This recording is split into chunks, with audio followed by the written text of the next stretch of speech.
안녕하세요. 최부식의 언론 임조은 기자입니다. 적폐청산과 정치보복이란 말이 화두입니다. 사연은 코믹합니다. 윤석열 후보가 한 신문사와 인터뷰에서 집권하면 전 정권 적폐청산 수사를 할 것이냐 라는 질문에 해야 된다고 대답을 한 게 그 시작입니다. 당연한 말을 했습니다. 당연한 말을 했는데도 논란이 일고 있는 이유는 문재인 대통령이 적폐청산을 이유로 두 전직 대통령들을 구속까지 시켰기 때문입니다. 다시 돌아가 봅시다. 집권에서 전 정권 적폐청산 수사를 할 것이냐 라는 질문에 윤 후보가 하지 않아야 된다고 대답했다면 어땠을까요? 그럼 윤 후보 스스로가 바보가 되고 말았을 것입니다. 그동안 자신이 쌓아온 평판과 반대되기 때문입니다. 검사 윤석열이 정치인이 되고 나더니 사람이 변했다고 빙정될 것입니다. 즉, 윤 후보는 기자에게 질문을 받고 옳게 대답한 것밖에 없습니다. 이상할 게 전혀 없는 답변을 놓고 청와대와 민주당이 저렇게 거품을 무는 걸 보니 도둑이 제발 저린다는 말을 이때 하나 봅니다. 윤 후보는 내 말에 청와대가 불쾌할 일이 없다며 정확히 지적했습니다. 맞습니다.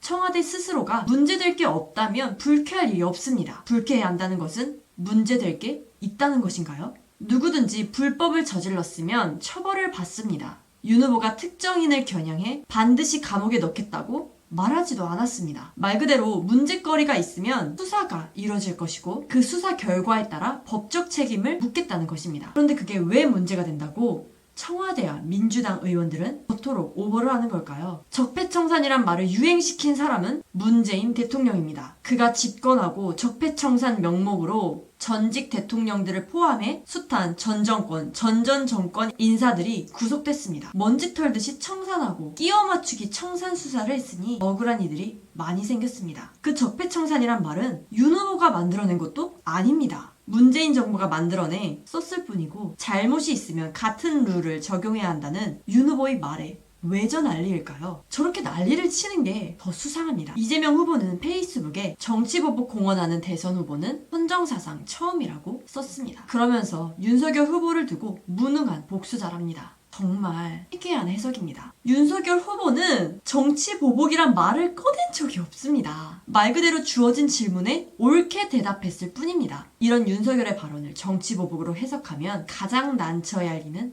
바로 문재인 대통령입니다. 문재인은 정치적 의도를 갖고 실행으로 옮겼기 때문입니다. 누가 진짜 정치보복을 했느냐고 물으면 그 스스로 아니라고 대답할 수 없기 때문입니다. 자, 그럼 누가 정치보복을 했을까요? 인터넷 신문 최부식의 언론은 언론다운 언론, 고품격, 클래스가 다른 언론을 지향합니다. 검색창에 최부식의 언론을 입력하시고 들어오십시오. 좋아요, 구독, 알람 설정도 잊지 마세요. 좋은 하루 되십시오. 임조은 기자였습니다.